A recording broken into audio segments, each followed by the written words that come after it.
ഇംഗ്ലണ്ടിലെയും വെയിൽസിലെയും കത്തോലിക്ക പൗരോഹിത്യത്തിൽ ഒരു പ്രധാന മാറ്റം സംഭവിച്ചുകൊണ്ടിരിക്കുകയാണ്.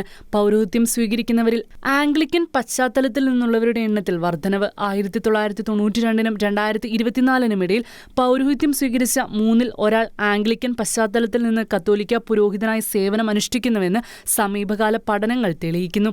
ഇത് കത്തോലിക്ക സഭയുമായുള്ള ആംഗ്ലിക്കൻ സഭയുടെ കൂട്ടായ്മയിലേക്കുള്ള സ്ഥിരമായ ഒരു നീക്കത്തിലേക്ക് വിരൽ ചൂണ്ടുന്നു.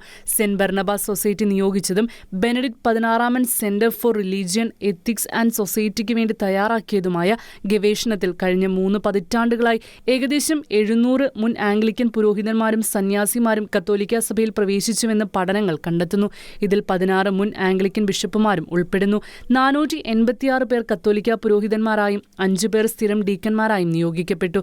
ഓരോ വർഷവും ഏകദേശം 11 ആംഗ്ലിക്കൻ പുരോഹിതന്മാർ ഇത്തരത്തിൽ കത്തോലിക്ക സഭയിലേക്ക് വന്നിട്ടുണ്ടെന്ന് ഗവേഷകർ വ്യക്തമാക്കുന്നു. കണ്ടെത്തലുകളെക്കുറിച്ചുള്ള തന്റെ പ്രതിഫലനത്തിൽ വെസ്റ്റ്മിനിസ്റ്റർ ആർച്ച് ബിഷപ്പ് കർദിനാൾ വിൻസെന്റ് നിക്കോൾസ് ഈ പരിവർത്തനത്തെ വലിയ പ്രത്യാശയുടെ പ്രവൃത്തികളായാണ് വിശേഷിപ്പിക്കുന്നത്.